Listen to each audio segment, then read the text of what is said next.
All right, I think we are live now. Let me get all set up here and we'll get going. I don't know if we have anybody logged in just yet besides me on the screen, but things are running just a little bit slow. 5 people logged in already. Good evening. Hello to everybody. Again, let me get all set up here. I got to look around to see what I'm doing. Can't see the screen behind me. Oh, where is it? There it is. Oh, sorry, this is going to look weird. There we go. Have to look around the phone to what I'm filming on to see the screen, see what I'm clicking on over there so I can get the chat up and see what's going on. So, good evening. Knock, knock, says Dave. Knock, knock. Anybody home? Yep, I'm here. Just got here. Let's see. Robert, we got a question right off the bat. Thanks. Oh, I better get my disclaimers out of the way. If this is your first time here, this is the weekly live broadcast I do pretty much every Thursday evening, 7 o'clock Central, unless something gets in the way. And I don't have a topic planned out for these discussions. It is just a chance to interact with the viewers. So you ask me any question you want to ask me. Keep it polite. Keep it adult friendly, or no, family friendly. That's the way. Family friendly is all I ask. Don't be rude to anybody, any of those kinds of things, and we'll all get along. It'll be just fine. If I don't get to your question, I apologize for that. If you see, you can kind of watch the chat, see where your question is. If I've answered somebody's question and then I skipped over yours and answered somebody else's, I'm sorry. I don't mean to do that. I try to get them all ask again. But it does take a little while for me to get to the question. So don't get too impatient. Just kind of watch where I'm at in the chat and you can tell. So, all right, here we go. Robert's got a question for us. Says, do you still incubate quail eggs the same way you do now or do on your how-to? Oh, let me read that again. Do you still incubate quail eggs the same way you do on your how to increase your hatch rate series? Yeah, pretty much. That's pretty much exact same way. Sometimes I don't put any water in the incubator. In fact, a lot of times I don't even bother with putting water in the incubator until lockdown because the humidity stays high enough, especially in the summer. But it's pretty much the exact same process. Not really much has changed. All right, Isabella's here. Hello to you, Isabella. And Anthony Orr says, what's up? And Sophie De Miguel says hello. Hello to you guys. Lori, good evening to you as well. Branscombe Farm is here. Hello to you. Dave says there's 6 square feet for 4 birds, lots of sand, food and water. Looks like some quail a la king. 6 square feet for 4 birds. Some quail a la king. So, well, okay. You're getting ready to process birds. I'm assuming you're going to be cooking them for dinner. Share the recipe with us when you get it done if it turned out good.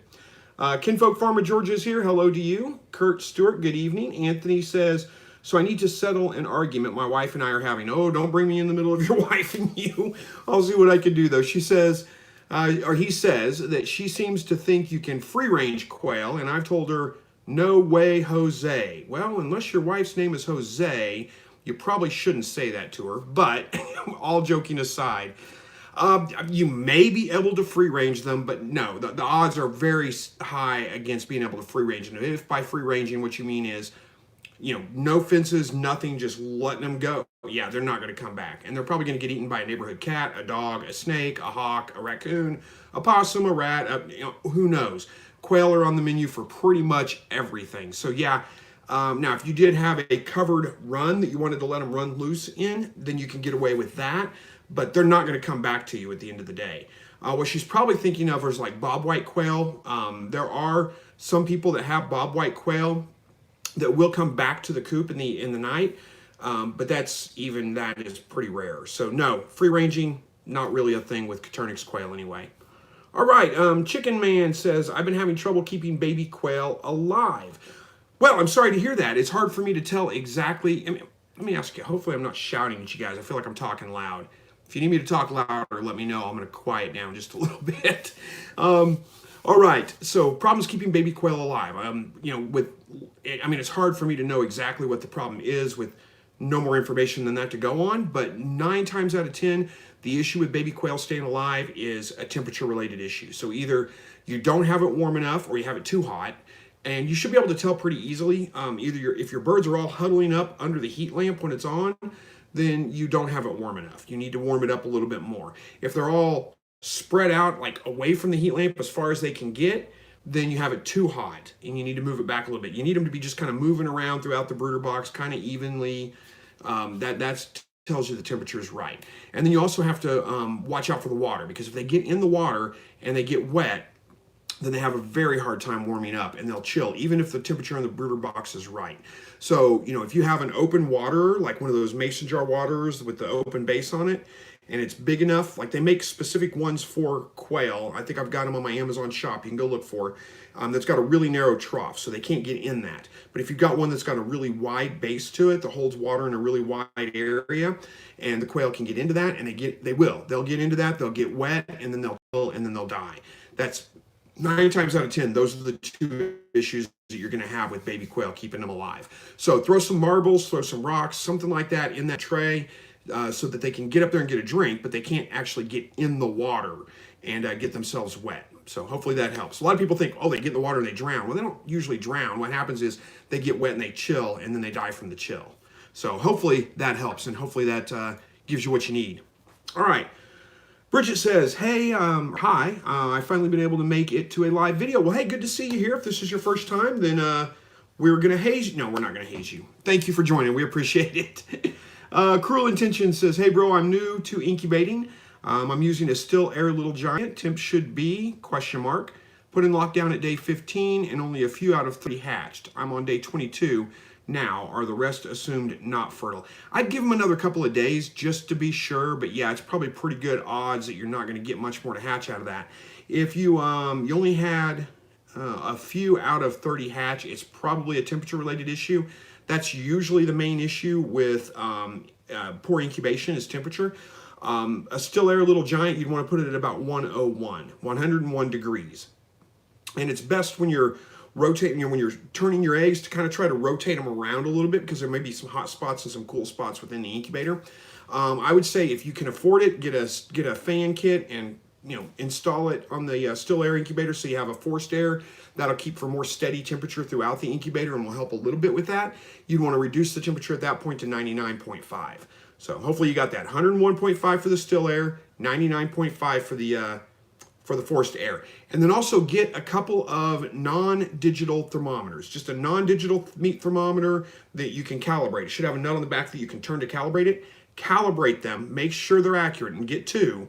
Throw them in your incubator. That way, if any 2 of between your incubator and the 2 thermometers, if any 2 of those are reading the same temperature, you can be sure that those are accurate. So if you've got the 2 calibrated thermometers reading 99.5, but the incubator is reading 98.5, the incubator's off a degree, and you need to adjust for that, if that makes sense. Those would be the things that I would try with that. And don't stress. First hatches, if you're new to it, you're going to run through some errors until you learn what you're doing. It sounds like you put them in lockdown at the right time. It sounds like you did everything right. So my guess would be a temperature-related issue. Try again. You're going to have much better results the next time. So hopefully that helps. Mark Butcher says, you've inspired me to start a quail business for high-end restaurants in London. Thank you for all your help. Awesome. I'm so glad to hear that. I wish I could get a quail egg business going. That would be fantastic. Let us know how it's going, and best of luck with that. Hopefully you got the market cornered and you can do some real good business. All right.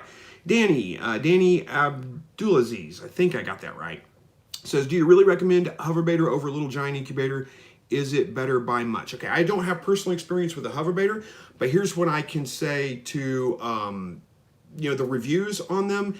Everybody I've talked to that has Hoverbaiters just raves about them. I've never heard anybody really talk bad about the Hoverbaiter incubators. So if I was going to buy another one, I mean, my Little Giant's done pretty good, and it's held up for years and years and years. But if I was going to buy a brand new incubator, I would go with a Hoverbaiter personally. That's my personal opinion.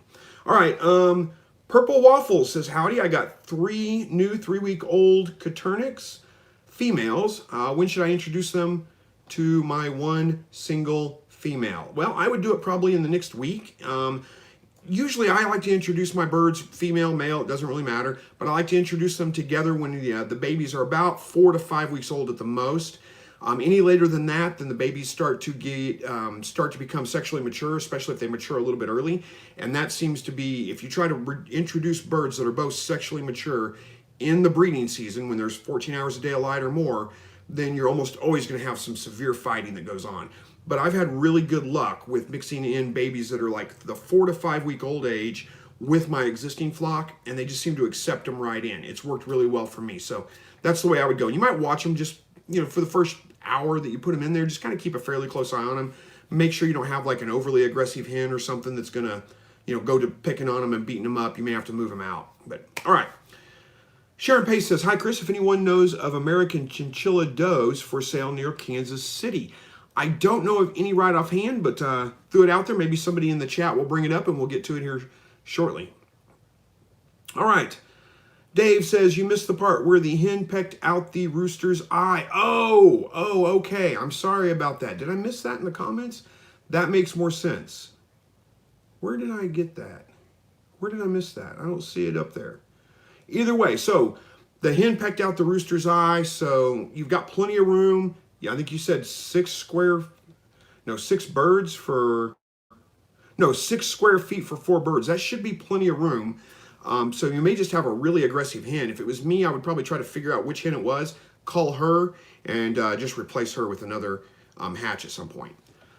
All right, Isabella says, hold on. Your mom wants to know where her water is, huh? Well, go take care of your mom. We'll be here when you get back. It's okay. Judy says, my question is for the day. I bought a old cabinet incubator and the temperature runs perfect for days. Oh, the temperature runs perfect for days in it.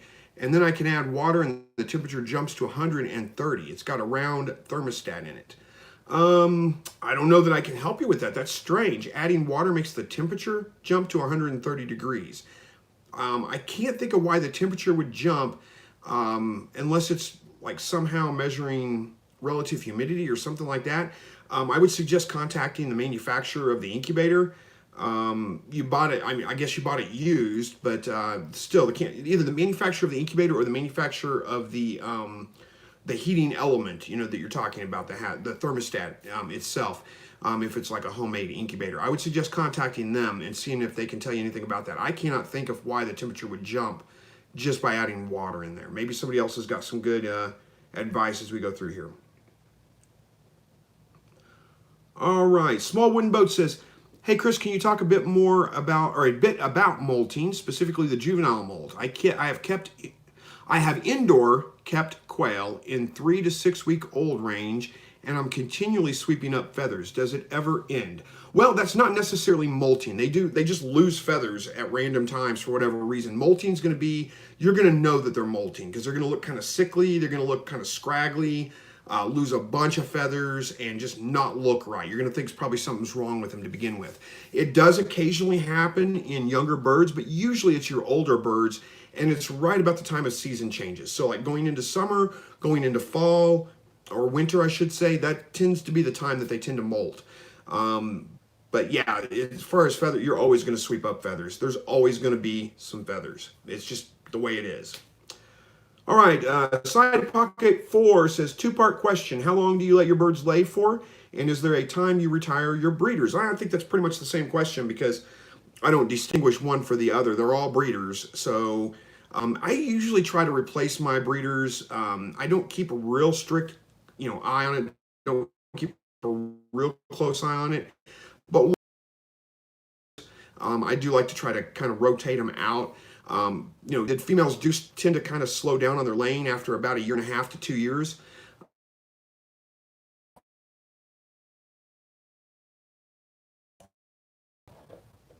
All right. Let's see. We'll try to get. Let's keep it going. I've messed the phone up, so stick my big bell up there on the screen. I guess I wasn't.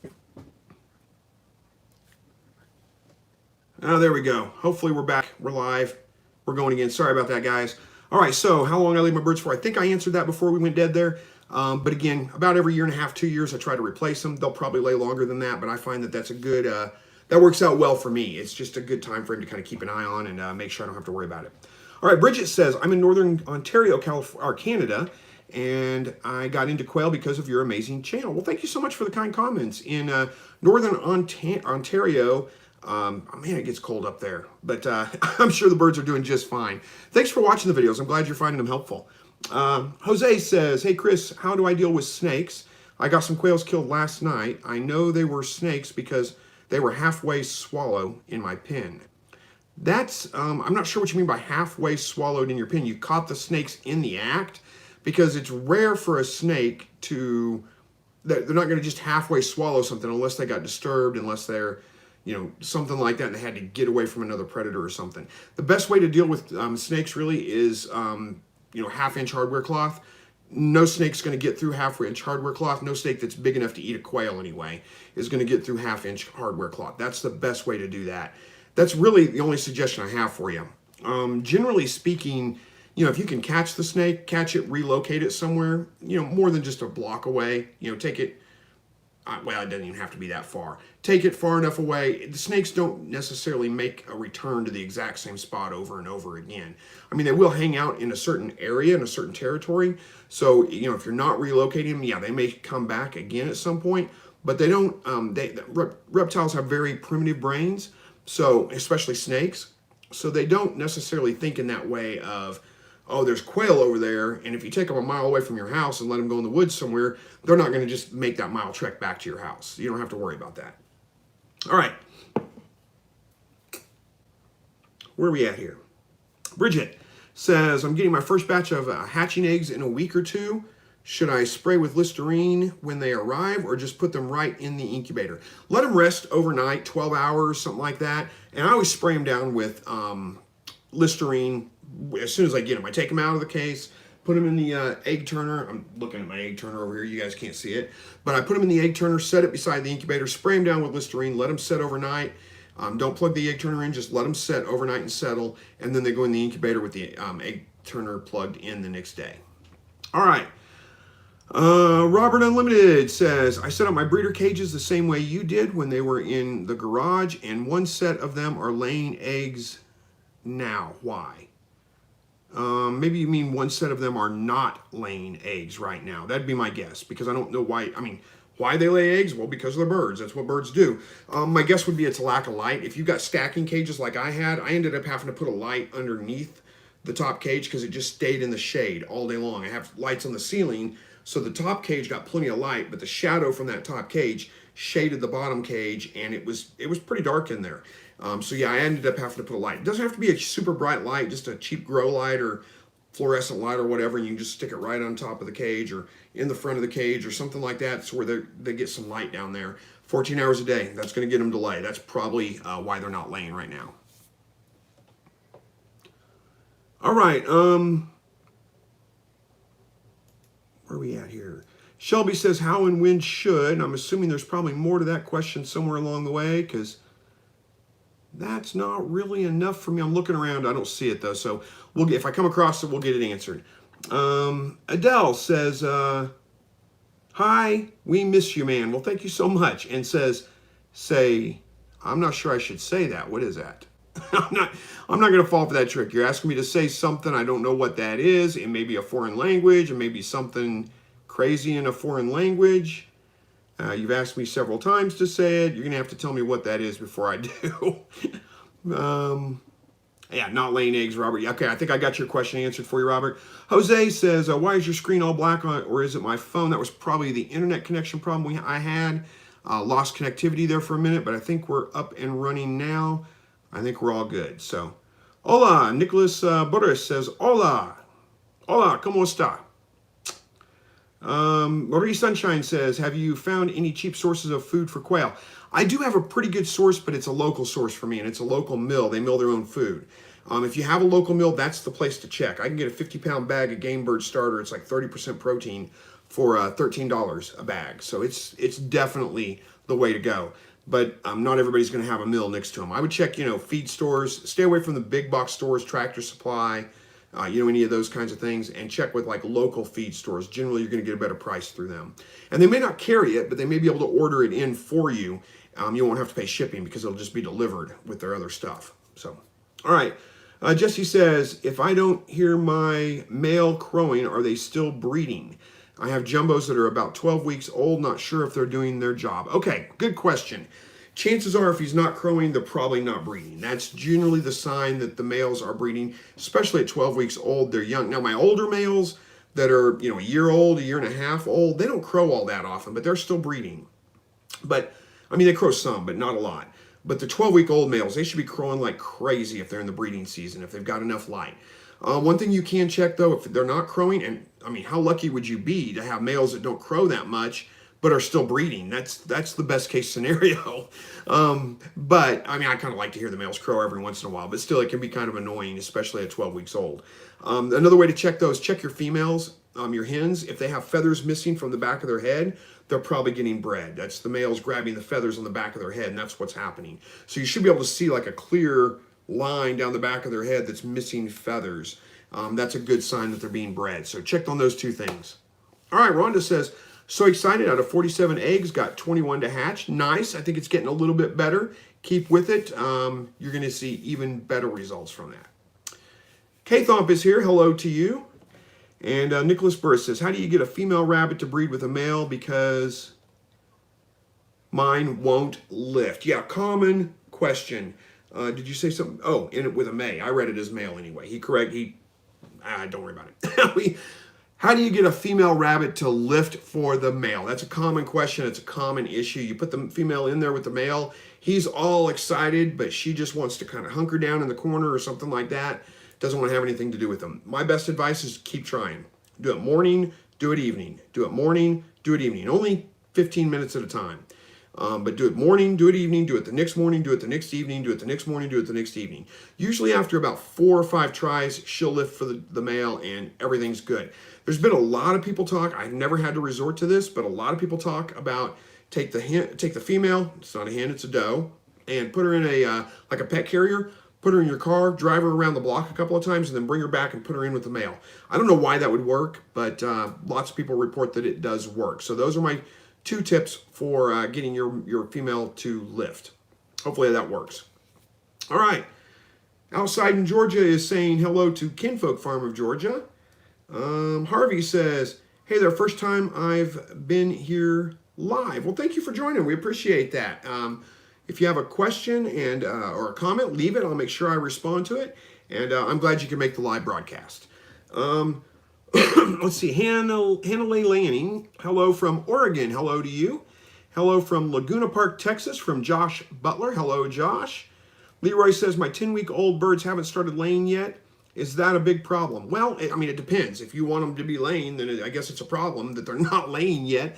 But no, it wouldn't be anything to be concerned about. Make sure they have enough light. I don't know where you've got them located. I don't know what part of the world you're in necessarily. You know, here the daylight is plenty long enough to get them to lay, but it's only, I mean, it just got there. So it's, 14 hours a day. They need 14 hours a day of light in order to lay on a regular basis. So if you don't have 14 hours a day of daylight, you might try adding some artificial light that will either, I like to have it come on in the morning and give them extra light in the morning before the sun comes up. But you could do it either way, morning or evening. Just extend the daylight one way or the other with some artificial light. And it doesn't have to be super bright. Just bright enough that you can maybe read by. That's about it. And that will help get them to lay. All right. Walt says, hello from the bus in California. Hey, Walt, glad you can make it tonight. Hannah Lee says, hopefully I'm pronouncing your name right. Is it Hannah Lee, Hannah Lai? I'm not sure if I got it right or not. Well, I apologize if I got it wrong. Says, New Zealand Reds and Brokens for sale, 3 months old. Trios located in, trios, 3-month-old trios located in Oregon City, Oregon. So if anybody's looking for some rabbits in Oregon City, Oregon, there are some New Zealand Reds and Brokens for sale, 3-month-old rabbits. Cruel Intentions, that's what that says. That says, thanks, bro. Appreciate your time and info. No problem. I'm glad to help if I can. All right, Kelly says, thanks, Chris. After endless research and desire to start raising my own quail, I was hesitant due to having to do it inside. I am now waiting on my new incubator and supplies in the mail. Awesome. And then goes on to say, and we'll be ordering hatching eggs. I'm trying to decide between jumbos and meat makers. Since you are raising both, what are your thoughts? You can't go wrong with, I would say, either jumbo farrow or meat makers. I don't have enough experience with the meat makers yet to be able to tell you if there's a drastic difference between the way they grow out or not. Right now, it does look like the meat makers may be a little bit bigger than the farrows, but that just may be my eyes playing tricks on me. It's not a huge difference, if any. But you can't go wrong with either one of them. I've raised the Pharaohs for a long time. They've been my favorite for a very long time. Now I'm giving the meat makers a try. We'll see. I may switch over to them. I don't know. But there's not a huge difference between them. All right, Isabella says, I will be back. Are you still going to be here? I should be here for another about 35 minutes. We'll see. All right, Hidden Bunny says, hey, long time no see. Hey, Hidden Bunny's good to see you again. Thanks for joining. Purple Waffle says, thanks for your help. Have a good day. You are absolutely welcome. And Danny Abdulazi, I can't say your name. I'm sorry. I think I said it earlier. I can't do it now. Says, okay, thank you and God bless. God bless you too, brother. And Dave says, thank you. I'm taking what eggs have and throwing them in the incubator. Good luck on your hatch. I hope it works out. It sounds like you may need a replacement for a hen, and I'm sure you'll get them. All right, Side Pocket says, what are your thoughts about inbreeding, long-term effects-wise, and experience with challenges continually breeding same families over for years, etc.? You're talking about quail, I'm assuming. With rabbits, there is a difference between line breeding and inbreeding. Line breeding is like breeding and look at that, Miranda Fuller with a $5 super chat. Thank you so much. Did you have a question or just, looks like just a super chat donation? Thank you so much for that. I appreciate that. Side Pocket says, okay, what are your thoughts about inbreeding? Okay, inbreeding and line breeding. Now, in line breeding is breeding like the father to the daughter or the son to the mother. Perfectly acceptable. Or you can go, grandfather to granddaughter or whatever. Perfectly acceptable. It can be very beneficial in strengthening some of the strong traits that you find in like your rabbits, for example. You do not want to breed brother and sister in rabbits. Not good. That's inbreeding. And you're going to end up, you're going to accentuate all the bad traits. It's just not a good practice to get into. Now with quail, it's a little bit trickier. You don't know which ones are brothers and sisters. You don't know. There's no way to tell.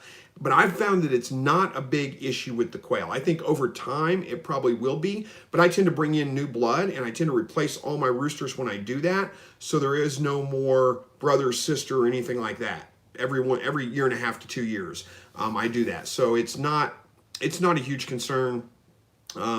It's never really been a big problem for me. I wouldn't worry about it if I were you. All right, Rhonda says, I eventually want to turn an old mini fridge into an incubator. Not sure when I'm going to do it, but I really want to. Yeah, I imagine that would make a pretty good incubator. Go ahead and do it and make sure. I think you are in the Facebook group, Rhonda. Post some instruction or post some videos or some pictures of your project when you get it done. Shelby says, sorry, my phone glitchy. First off, thank you for dedicating your time on making those videos and answering all the questions. You're totally awesome. Well, thank you so much. I appreciate the kind comments. And there's probably more to that, but I'm not there yet, so we'll get there here in a second. And Conkle City Farm, hi from Indiana. Hello to you. Jakir says, hello, Chris. Nice to join you again. I have been away the last couple of weeks, and I hope you're doing well. Yeah, everything's going great here. Thanks. Thanks for joining us again. I appreciate it. Hopefully things have been going well with you. You said away the last couple of weeks. Makes me wonder if there's been some kind of issue or not. Hopefully it wasn't anything serious if it was, but glad you can make it back to the live broadcast with us. All right, Rhonda says, I'm into crafting and really pretty feathers I keep and save some money that way. Oh, yeah, nice idea. Yeah, if you are a crafty person, I'm not super crafty, but if you are, then yeah, some of the feathers are really nice. They'd be nice to keep for craft purposes. You might even, that gives me a thought, you might even be able to sell some on like eBay or Etsy or some of those kinds of things. If you just collected up the really nice ones, put them in a nice little bag of some kind, sealed it up, sell them as a group of feathers to crafters or whatever, you could probably sell some here and there. All right, Josh says, I'm trying to find a market to sell my rabbits. Yeah, that's tough, Josh, unless you've got some really, great bloodlines, some really specialized pedigree bloodlines. It's hard to find a place to sell them, and it's hard to find consistent markets for them. I really can't give you much advice on that, unfortunately. All right. Robin says, what's a healthy rooster to hen ratio if you want the most eggs to be fertilized? I like to go with a 1 to 5 rooster to hen ratio. Generally, I've got 20 hens or so in a pen. It's not just 5 hens and 1 rooster. So with 20 hens, I might go with like 3 roosters just to have an extra one in case one of them dies for whatever reason. The hens decide they don't like him and they peck his eyes out and kill him or something, because it does happen from time to time. I might go with one extra one there, but 1 to 5 ratio is really all you need. You're going to get really good results with that. All right. Uh-oh, Isabella says she's lagging. Hopefully nobody else is. Internet connection's a little glitchy tonight. Damien says, what kinds of food do I feed my doe after kindling? Really, there's nothing special that you need to do necessarily. You could add some, calf manna. That will help her with her milk production and things like that, but I've never found it necessary to do. Once she has kindled, though, I do keep her feeder full all the time. I don't feed her just as much as she'll eat within 24 hours like I recommend for most rabbits. Once the doe is kindled, she gets as many pellets as she wants. Keep the feeder full. Keep the hay feeders full if you want. That's it. I don't do anything else different. All right, Jakir says, is it safe to handle egg-laying female quail? I'm afraid that I may hold the bird too tightly and potentially break the egg inside of them. Would that kill them? I don't think you can hold them. I mean, if you're holding them too tight to break the egg inside of them, then you're probably going to kill them, but not from breaking the egg, from squeezing them that tight. Yeah, it's safe to hold them, but you don't need to squeeze them very hard. Just as long as you get them on the back and keep their wings in. They're not super strong birds. Keep their wings clasped together. They're going to be just fine that way. And yeah, you're okay to handle them. It's fine. Eddie says, hey, so I posted eggs on the market, and in 3 days I made $100, $50 on eggs and $50 on quail. Definitely going to grow my operation. Awesome. What market did you post them on, Eddie? I'm kind of curious. And congratulations on that. Those are fantastic results. Definitely grow if you can keep that going. You might try, before you go too overboard with it, you might try once or twice more and make sure that it's consistent marketing. It's not just one person or 2 or 3 people that wanted to buy quail and now they've got their quail so they don't need any more. Does that make sense? All right. William says, my daughter and I followed your recipe for cooking quail and had quail last night. Well, nice. Hopefully it turned out well. Jose says, Josh Butler, where are you located? I'm not sure who, I can't remember what that was for, but hopefully he responds. All right, Shelby says, I incubated Coturnix for my first time 2 months ago and 17 out of 40 hatched. 6 didn't make it. I just started incubating again 2 days ago, second round. Do you have any advice on candling?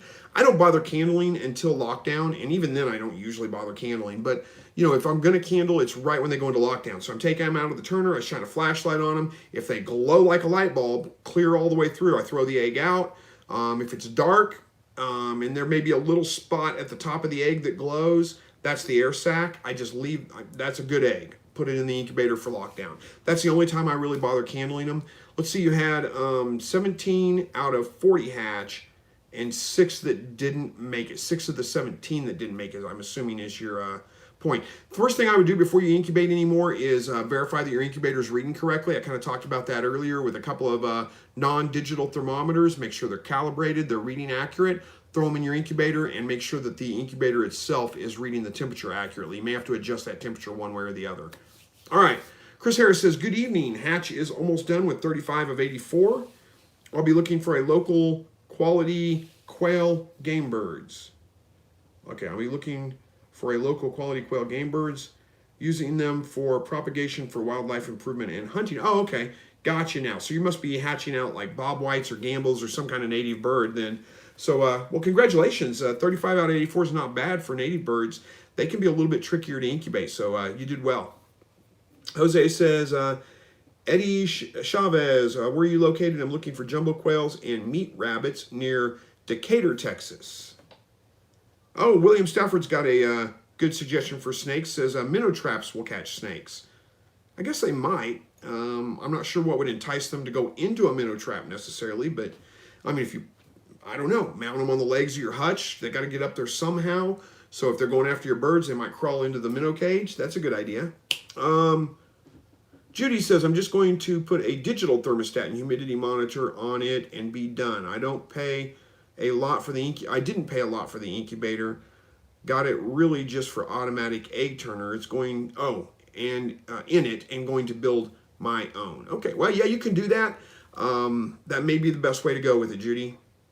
Bridget says, it does get very cold in Ontario.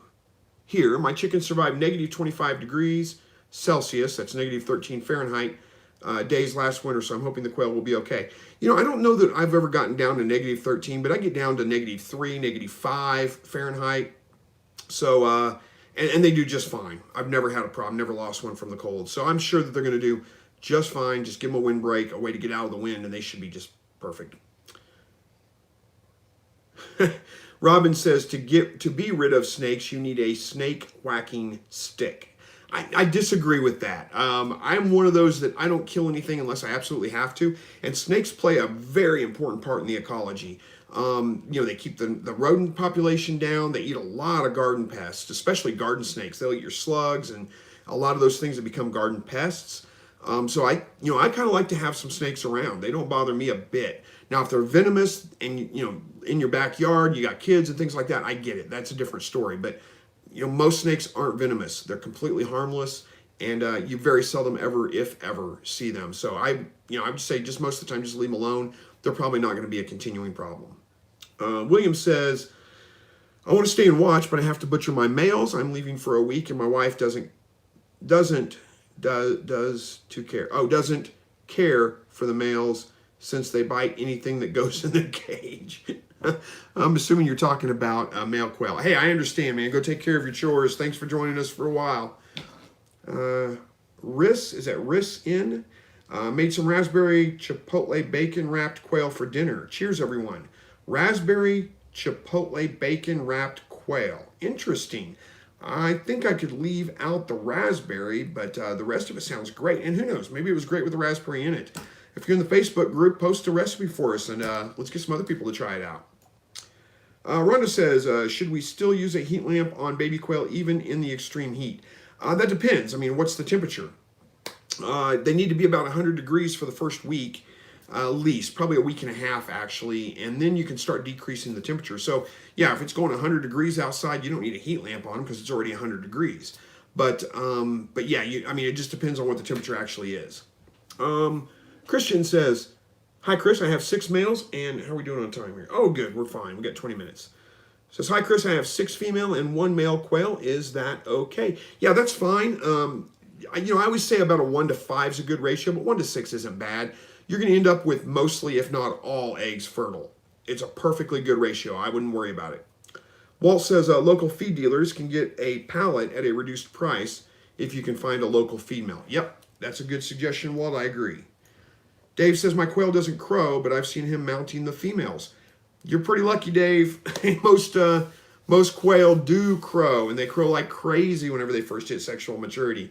So to have one that doesn't and still breeds, that would be one I would keep and make sure I pass those genes on. All right, Curious Farmer says, are you religious at all? And are you one that believes rabbits chew the cud, or do you believe they don't? Or do you even care? I've struggled with it some myself. Okay, Curious Farmer, good question. Yeah, I'm a Christian, a very strong Christian. I believe in Jesus Christ as my Savior. I don't care whether they chew the cud or not. I know where you're getting that from. That's from Leviticus. The book of Leviticus talks about what foods we can and we cannot eat. But I believe that is done now that Christ has died on the cross, fulfilled the law. There are places in the New Testament that talk about specifically the diet and not being restricted to diet anymore, that anything is lawful, anything is good. Now, if I was going to a dinner or something that somebody maybe like Orthodox Jew that still holds to Old Testament, then I would not bring rabbit and serve rabbit to them just on the off case that it is an offensive meal for them or something like that. I wouldn't do that. But for me personally, I don't think it's an issue. I don't worry about it at all. Like I said, the Bible clearly tells me that those rules don't apply. If you look at the one in, I've forgotten where it is. Is it in Acts? It must be in Acts, where Peter is, God lays out the curtain basically with all the animals on it. He says, rise, Peter, and kill and eat. And Peter says, Lord, I have never eaten anything that is not clean. So he's obviously talking about animals that were restricted in the Old Testament. God says, do not declare unclean what I have declared clean. So I believe from that standpoint, it doesn't matter if they chew the cud or not. There is no dietary restriction on that for me. Hopefully that answers that question. All right. Where we at? Christian says, Chris, I have 6-week-old male. Can I process them already or should I wait? You can process them whenever you want. The longer you wait, the bigger they're going to get, and that may be a benefit for you. But usually after about 8 weeks, the growth is pretty slow at that point. So your feed to meat conversion ratio really slows down. It's going to cost you a lot more to feed them to put on very little weight, for the next couple weeks, if that makes sense. All right, Mike Watts says, is it okay not to breed a doe? You're talking about rabbits. Is it okay not to breed them? Yeah, if you don't want to breed them, don't breed them. It's fine. Jesse says, now I will say, if you want to breed them eventually, then you should probably breed them, when they're a year, no later than a year old. There is some belief that if you don't breed them ever, and at a certain point, they will become kind of infertile. But I don't know how much truth there is to that. I would just say if you're going to breed them ever, you may want to breed them by the time they get to be a year old. Now, you don't have to breed them again after that if you don't want to for a while or whatever. But no, if you don't want to breed them at all, don't breed them at all. It's fine. Excuse me. All right. Jesse says, thanks for the great info, Chris. You're absolutely welcome. Danny says, I have 5 hens to 1 rooster, and they are still fighting like crazy. What should I do? Man, that's tough. That's tough, Danny. Sometimes you get that. Now, I don't know what kind of birds you're raising. I have found that my jumbo pharaohs, the brown-colored birds, tend to be more docile. Sometimes there's still some fighting that goes on in there, but very, very rare. You may end up having to see if you can identify if there's one kind of ringleader of the bunch, one hen that really instigates it or something like that. Remove that one from your flock and call it out. A lot of times there are. I mean, you see a lot of fighting going on, but it's really all just one bird that's the instigator. And once you remove that bird, everybody else is calmed down and they're fine. That would be my best suggestions for you. Unfortunately, sometimes there's just not a lot you can do. All right. Cruel Intention says, hey, brother, another question. Are button quails harder to hatch, 15-day lockdown, or... I don't raise button quails. No, they're not really harder to hatch. And yeah, it's 15-day lockdown. But I don't know. I mean, I don't really have personal experience with hatching them out. This is just going off of what I've talked to other people that do hatch them. All right. Miranda says, thank you so much for the guidance. Just did my first hatch, 18 out of 24 hatching. That's fantastic, Miranda. And that was right before you put the $5 super chat. If you'd have done it the other way around, I would have noticed it and got to your comment right away. I'm not picking on you for that. I'm just saying, sorry it took me so long to get to that comment. I try to answer, if somebody does a super chat, I try to answer their comment right then. I figure if they're throwing money at me, the least I can do is answer their question immediately and not make them wait. All right, so it says, thank you much. 18 out of 24, fantastic, well done. And I'm glad that you found the videos helpful and that I was able to help with that just a little bit anyway. Harvey says, I've been watching you all week. Your videos have been a lot of help. Thanks. I live in, is that Obion, Tennessee. Thank you, Harvey. I appreciate that. I'm glad to hear that the videos are helping you out. All right, Fabian says, hello there, I have a question. I've been incubating some eggs for 18 days now. Is there something wrong? Not necessarily. 18 days isn't really that long at all. Give them another couple of days. It could be that your incubation temperature is just a little low. If it's just like a ½ degree low, it may cause them to hatch out a little bit late. But if they start hatching out on day 18 or day 19, that's not that late. That's okay. I'd give them till at least day 25 or 26 before you just give up on them. Now, if none of them hatch, again, go back and get a couple of calibrated thermometers, throw them in there, verify that it's reading correctly. That's probably the issue. But day 18 is not that late. I wouldn't worry about that. All right. Kevy Rev Gardening says, I'm just getting back into raising quail. I appreciate and enjoy the videos. Well, thank you so much. K-Thom says, when do the does develop their dewlap? Usually they start developing that when they get a little bit past 6 months old. It'll get a little bit more pronounced the older they get, but that's when it really kind of starts to really show, is after about 6 months. All right. Conkle City Farm says, the only place I found to sell my rabbits has been on Craigslist. Yeah, I can sometimes sell a rabbit on Craigslist, but again, unless you've got something that's just like pedigree, rare, something like that, it's hard to get more than about $10 for a rabbit, and that's just barely worth it to me, but that's just my opinion.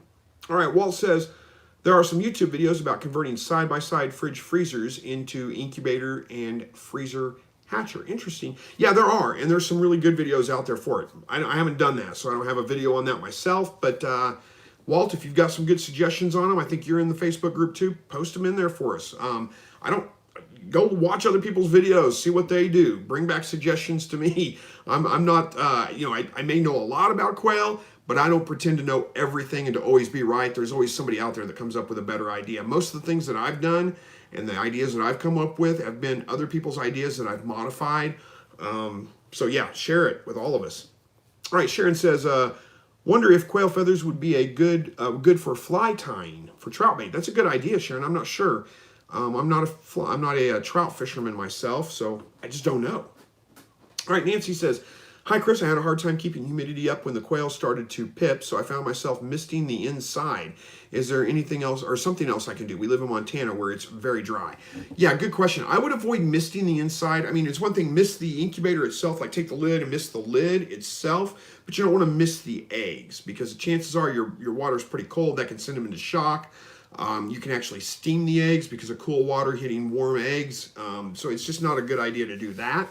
You might rig up a clear piece of tubing, rig it up to like a syringe or something, a pretty good size syringe, like a turkey baster syringe, and run that into the incubator through maybe, where the hole where or you can punch another hole in the incubator and do it that way, and run it into the tray at the bottom so you can fill water up from the outside without having to open the incubator.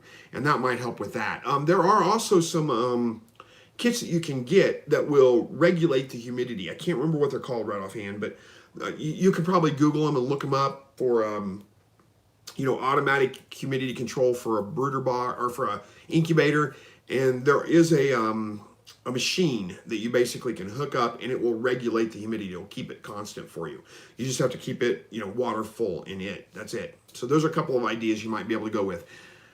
I can understand if it's really dry there where you live, it's going to be hard to keep humidity up, but those are my suggestions. All right, Rhonda says the pins you have, what's the max amount of quail that you can have? I eventually want to make a few and wanted to know if I should go bigger or not. Figure about 1 square foot per bird, and you can go a few more than that. So I think mine's a 6x3, so that's 18 square foot, and I typically keep 25 birds in there, up to 25. It works out well. Right now I've got like 35 or 40 in each one but they're all only like 3 weeks old, so they're not huge birds yet. Excuse me. All right, Bowhunt King says, my humidity is all over the place. First brood ever. Cheap Tractor Supply incubator. Any suggestions on making this one run better or suggestions on a better one? Dry West Texas. Well, your humidity is probably going to fluctuate a lot. Don't stress about that too much. It's not that big of a deal. When you first add water into your incubator, the humidity just jumps way up and then it's going to drop back down and kind of level out.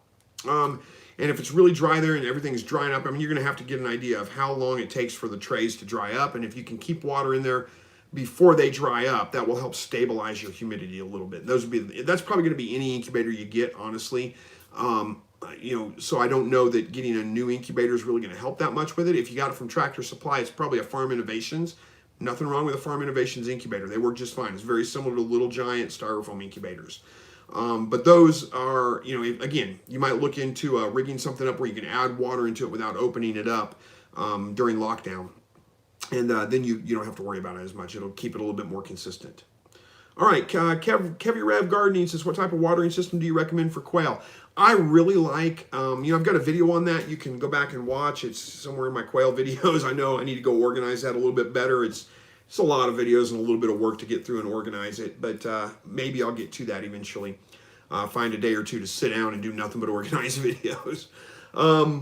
Anyway, automatic watering for quail, I use a bucket with a, what is that called? What you hook up? I'm lost of words. Whatever you hook up to the bucket to hook a hose to it. I can't remember the name. I'll come back to it anyway. Hook a hose up to that bucket, run it down to a PVC pipe that has the water cups with the little yellow plunger in them that the birds peck to let the water out. I like those quite a bit. They work great for me. It really minimizes the waste with the water. I don't have nearly as much water evaporating because the cups themselves don't hold water.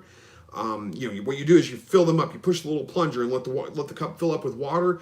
The birds go and drink all that water. They figure out where the water's coming from. They go in when they try to go to the bottom to get any water out of the bottom. They're hitting that plunger and it's letting out just a little bit of water, and they drink that water up. And they work fine. They work great for me. Those are the ones that I suggest. Hopefully you know which ones I'm talking about. Oh, if you go to my Amazon shop, I've got them listed in my Amazon shop. You'll be able to find them there. All right. Jesse Olson says, there seems to be a high demand for adult quail sales right now. Saw them going for $8 a piece recently. I wish I had more on hand. So many people looking to buy from me. Awesome, Joel. Or Jesse, sorry, got your name wrong. That's a fantastic place to be. Definitely, I'd pick it up for quite a bit. Eddie says, Facebook Market. What do you think about farmers markets for selling eggs? Do they sell any in your area? We have farmers markets. I don't know that I've ever seen quail eggs at the farmers market. It might be a good place to sell at. Usually there's plenty of chicken eggs there. And honestly, most people don't buy quail eggs to eat. They may do it one time, but then when they realize, well, that tastes just like a regular egg, it's just smaller and it's a little bit more of a pain to get into, then they stop eating them. So, I don't know how good of a market there's going to be in your area. If there's a high Asian population there, quail eggs are a little bit more popular with an Asian culture. So if you have that there, that may be a better market for them. As far as the Facebook market, I'm surprised you got your birds and your eggs sold on there. I would not count on that as your primary marketing. It is against Facebook policy technically. You got away with it, but eventually you may get caught and they're going to ban you, not ban you from Facebook, but they'll flag your post, they'll ban your post. You're going to end up with a lot of problems that way. Around here, yeah, you can't hardly get away with anything selling them there. All right. Walt says, put an egg in a minnow trap or just place it near the coop or of travel. Oh, there you go. Bait the minnow trap with an egg to attract the snake in so you can catch the snake. Good idea, Walt. Jesse says, we had 25 in MN and didn't have any loss. Water became the issue. We had negative 25. There we go. That makes more sense. Negative 25 with no loss of birds. Negative 25 degrees Fahrenheit, no loss of birds. Water becomes the issue. Yeah, you're right. When it's below 32 degrees, the water's an issue. It just freezes. And especially at negative 25, it freezes so fast they're going to have a hard time getting enough water. And it tends to be very dry out anyway, so they kind of need more water. But mine have always made it through the winter just fine. All right, Bohan King said, eggs make great snake bait. Minnow trap works amazing. I've even caught snakes while trapping minnows. Of course, the snakes drown because it couldn't get out. And, but they make great snake traps. Interesting. Yeah, good suggestion. All right, looks like Shelby is leaving. Says, stay fantastic. Have a great night. You too. How are we doing here? I got about 7 minutes left. See how many more I can get through. Walt says, snakes eat rats and mice. If you see snakes, you have a rat and mouse. Get rid of mice and rats, then you won't have a snake problem. Yeah, that's true, Walt, within an extent, but they don't eat just rats and mice, and it depends on what kinds of snakes they are. A lot of them eat lizards. They eat toads or frogs. They eat, again, your garden pests like slugs and earthworms. Earthworms aren't a pest, but they still eat earthworms. Different kinds of bugs. I mean, they eat a lot of different things. Again, it depends on what kind of snake you have there. But yeah, you're right. You get rid of their food source, which primarily is going to be rats and mice, and you'll get rid of most of your snakes. Adam says, for a still air incubator, there we go, our quail eggs go in at 100 or 101.5. Sorry if it's a repeat question, but I want to make sure first round of eggs going on Sunday. Thank you. For still air, go with 101.5. Wait a minute, 101.5. No. I'm sorry. Did I say 101.5 earlier? Maybe I did. Let's see. Let me check something. Let me check my notes here. I don't have a still air incubator. And I can't remember what I put it in as. 101.5, that's it. 101.5. Sorry about that if I gave the wrong temperature earlier. I should learn to verify myself with my notes as opposed to just trying to go from memory for everything. All right, BC 2000 says, last time I told my... I think that's something that is inappropriate. So we're going to delete you. There we go. Hide user from the channel. Sorry, only give one warning. And that was at the beginning of the video. All right, Narrowway Farm says, hello. Hello to you. Kristen Singh says, How much does an adult quail cost, and what time of year is the best to buy them? Good question. It varies, I mean, tremendously by your area. Around here, somebody was saying they had birds going for $8 adult quail right now. Around here, it's rare that they can go for over $5. So there's a little bit of a range there. You can probably expect $5 to $8 per bird. Best time of buying them is when you want them, when they're available. That's the best time to buy them. There's not really any certain time of year that's best. You're going to find them more readily available in the spring and summertime than you are in the winter. A lot of people don't breed and don't incubate birds in the wintertime. All right. Walt says chicken roosters are much louder than quail roosters. Absolutely. You're right about that. I've got a whole bunch of questions or a whole bunch of comments coming in, guys. I may not get to them all tonight because we're starting to run short on time. I'm sorry if I don't get to your question.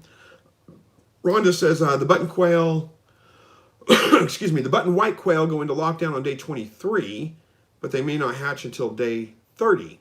Interesting. I was pretty sure the button quail hatched the same rate, but if you've hatched them before, you probably know better than I do.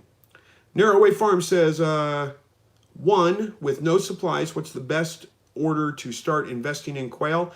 I have chickens, maybe incubator that's universal. Good question. And two, is there a high demand for customers trying to buy quail? Again, high demand depends on your area. Some areas there are, some areas there are not. Bulkhead, was that Walt that said that? That's what I was trying to think of. The bulkhead is what attaches the hose to the bucket without it leaking. Thank you, Walt. So anyway, back to this.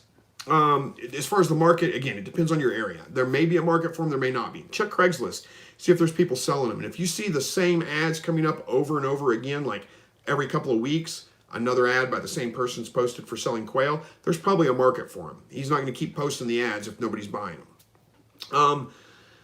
Secondly, about supplies and what order to start investing in quail. Boy, that's up to you. I mean, yeah, it sounds like if you've got chickens already and you want to hatch out some chickens, then yeah, an incubator probably would be the first thing I'd go with. And almost all incubators are going to be universal. You're going to be able to hatch chickens or quail in them. You may have to switch out the rails for the quail eggs because they're smaller. You don't necessarily have to, but it's probably a good idea to. But that would be probably the first thing I would invest in if it was me. When I first got into quail, I bought quail first, started getting egg production out of them. But you've already got chickens for egg production, so that's not a big deal for you. If you're looking to raise meat, then yeah, probably the incubator first, then get your birds, and then you can start incubating. All right, Side Pocket says, I'm in northern Alberta. Do you have anyone you know in very northern climates that keeps quail in garages, etc., but without heat? Temperatures, there we go. Temperatures dip below negative 40 degrees. I think it was a typo on the temperatures. There's lots of people that do. I mean, I couldn't tell you who specifically does it, but yes, lots of people do raise them in Canada, in garages, sometimes in outdoor hutches with no heat. And again, the biggest problem you're going to run into is water, because water freezes so fast. You're going to have to find some way to keep them watered, and it's probably going to involve bringing water out to them a couple of times a day. Now, and don't stress about that too much. You bring water out to them, they'll drink as much as they can right then, and that's enough to hold them up. I mean, they're animals in the wild. They don't have water 24 hours a day around them all the time. They go, they get their fill of water. Heck, my dog does that. He doesn't sit by his water bowl and take a sip out of it every once in a while. He comes to it and drinks half the bowl at one time, and then he's done till the next day. So don't worry. I mean, just give them water a couple of times a day. Let them get their fill of it. That's going to be your biggest problem, though. All right. Eddie Shirez says, have you noticed a difference yet in color of your new hatch? No, they all look the same. They're all standard brown color. They're just Jumbo Meat Makers, Jumbo Pharaoh, but they're all the same color. So no difference in color. If you mean between the hens and the roosters, yeah, I can tell which ones are hens or roosters now. I haven't counted them up. I'm not sure exactly how many I've got of each one yet, but I can tell that. All right, Bridget, how are we doing here? Oh, just one or two more comments. We got 1 or 2 minutes left. Bridget says, when you incubate your eggs, how do you start counting your days? I don't want to miss lockdown by a day. Don't stress about that. And if you're stressed about it, go into lockdown a day early. Don't worry. If you go into lockdown on day 14 instead of day 15, it's fine. But I count my day 1 is day 0. So the next day would be day 1. And then I go into lockdown on day 15. But again, if you're worried about it, go into lockdown on day 14. I have had situations where I've had a bird hatch before I got them into lockdown. And they hatch out and they're in the egg turner still. So it's better to go early than it is to go late. All right, Conkle City Farm says, What is the best age to process rabbit? I like to process them at about 8 to 12 weeks when they're about 5 pounds in weight. I go more by weight than I do by age, but I try to butcher them before they get much over 12 weeks because at that point, I'm spending a lot of money on feed for not much more weight gain, if that makes sense. And they do tend to get a little bit tougher the older they get. All right, sorry I'm rushing through this, guys, but I think we're going to have to wrap it up right there. If I didn't get to your comment tonight, your question, I apologize for that. I just can't answer everyone. I talk nonstop for about an hour. I know I get a little bit off track every once in a while, but I try to stay as focused as I can to get as many of those comments as I can. Thank you guys for joining. I appreciate it. You can come back and leave a comment after. I'm pretty good about responding to almost every comment too. So anyway, it is been an hour. Time for me to get off here, go spend some time with the family, and get a little bit of time in with them before I have to go to bed and get up and go to work tomorrow. I hope you guys have a great weekend. Thanks for joining. God bless each and every one of you, and hopefully we'll see you guys all back here next week. Good night.